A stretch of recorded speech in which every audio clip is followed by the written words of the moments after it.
Сәлем баршаға, менің арнама қош келдіңіздер. Бүгін сіздермен осындай ерекше ет пісірілетін бешбармақтың рецебімен бөлісетін боламын. Бұның ерекшелігі барлығын осы қарынның ішіне салып пісіріп алатын боламыз. Өте дәмді болып шығады. Ендеше бастаймыз.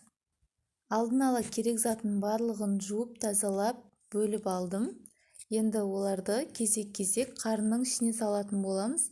Қарынның бір басын тігіп қоямыз алдын ала.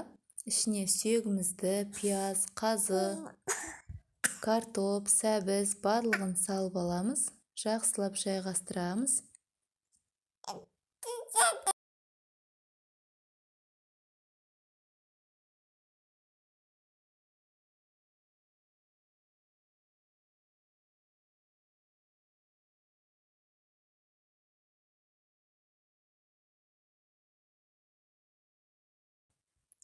Барлығын салып алдық. Енді екінші бетін жақсылап көктеп тігіп шығатын боламыз.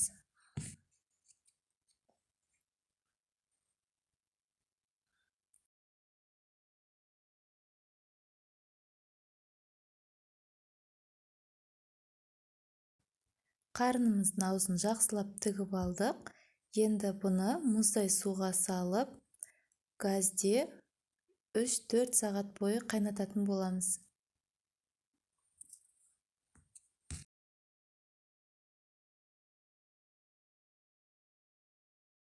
Енді мен қамырын дайындайтын боламын. Суға жұмыртқа, тұз салып, жақсылап араластырып, үстінен ұн салып, қамыр илеп қоямын.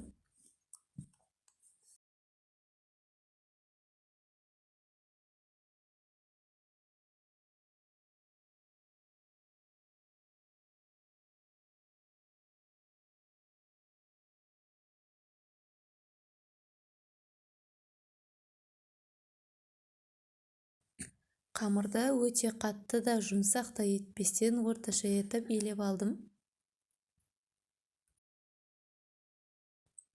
Тұздығымыз да дайын. Енді кезекте қамырларымызды жақсылап жайып алатын боламыз.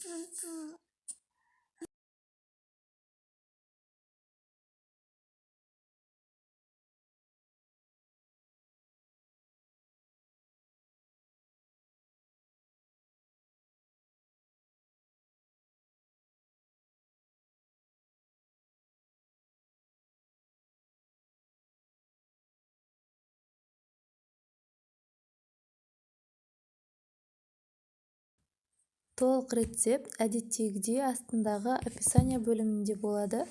Каналға тіркелмеген болсаңыз, міндетті түрде тіркеліп, лайк басып, комментарий қалдыруды ұмытпаңыздар.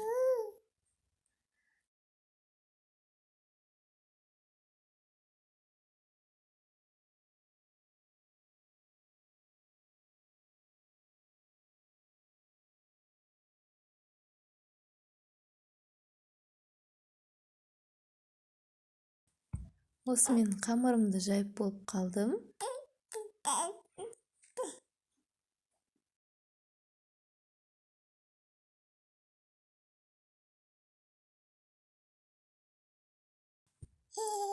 Қамырды жақсылап кесіп аламыз.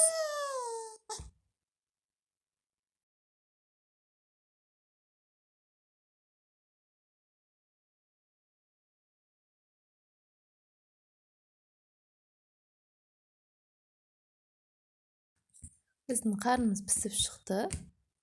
Қайнап тұрған суға қамырларымызды салып, пісіріп алатын боламыз. Мен қамырды илейтін кезде өзінің қайнап тұрған суынан бір кесе аламын. Және суық судан бір кесе, бір жұмыртқа салып илеймін. Сонда қамырлар езілмей, әдемі болып шығады. Енді қарнымызды кесіп аламыз. Ішінде керек затымыздың барлығы әп-әдемі болып, езілмей, жарылмай пісіп шыққан.